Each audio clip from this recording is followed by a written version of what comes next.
the ranking member on the Federal Lands Committee, Ms. Tsongas, for 5 minutes.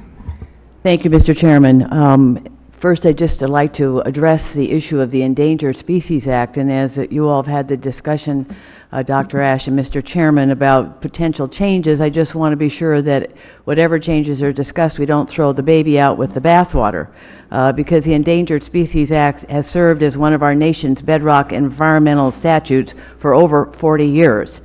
The bald eagle, the brown pelican, and grizzly bear are just a few examples of iconic species that have survived thanks to protections provided by that most important piece of legislation. And I can tell you, driving along the Merrimack River in the heart of the district I represent, it was a thrill to look up sometime last year and to see an eagle flying along the river. It was the first time I'd ever spotted such a magnificent bird. And so I thank the Fish and Wildlife Service and the work of the Endangered Species Act for contributing to the survival of that remarkable bird. And also, it has quite strong public support. It continues to receive support across state and party lines. A recent poll found that 92% of the American people feel that decisions about wildlife protection should be made by our expert scientists and not those of us in elective office, as strong as our feelings might be. And this same poll also found that 87% of the American people believe that the Endangered Species Act is a successful safety net for protecting wildlife, plants, and fish from extinction. So as I said, we don't want to throw the baby out with the bathwater. But I'd like to get to the issue of the budget. While some argue, Dr. Ash, that the services budget request,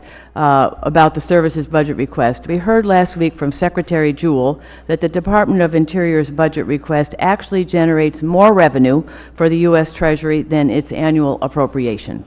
Looking at the chart up here, I see, and I think you can see, that in real dollar terms, the Fish and Wildlife Service budget has decreased significantly in the past 10 years. Despite these significant funding challenges, you've adeptly managed your limited resources, including cutting in half the refuge system maintenance backlog over the past 4 to 5 years. I think that's quite remarkable. Can you talk about some of your efficient management strategies, and how does your budget request improve your ability to tackle the maintenance backlog and the services, as well as the services' other responsibilities? Thank you, Congresswoman Tsongas. Yeah, I thank you for noting that in the last 5 years, the Fish and Wildlife Service has reduced its maintenance backlog for the National Wildlife Refuge System by more than half, from over $2.6 billion to less than $1.3 billion. We did that by effectively investing the funds that we got from Congress through the American Recovery and Reinvestment Act.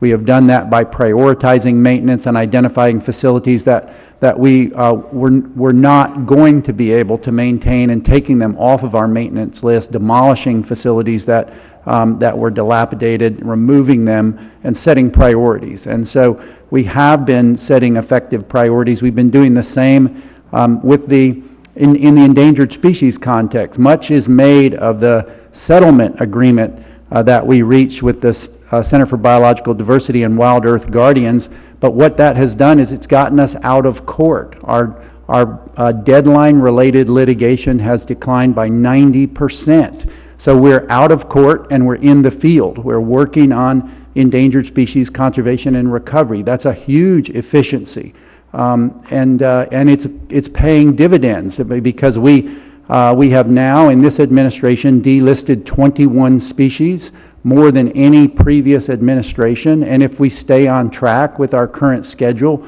this administration will have delisted more species than all previous administrations combined. So the investment in the Endangered Species Act and in recovery is beginning to pay dividends. We need to continue that work, and in our budget for this year, we have expanded funding proposed for our cooperative recovery initiative that recently led to the first fish ever to be delisted due to recovery, the Oregon chub. So we are making progress, we are setting priorities, we are seeing results. And that is despite, if you look, as we look at that chart, in nominal dollars, it looks like you're getting more, but actually, when you account for inflation, you've been doing that with a steadily declining budget. So I commend you for your efficiencies and your ability to make the most of what you do receive. Thank you. Gentlelady yields back.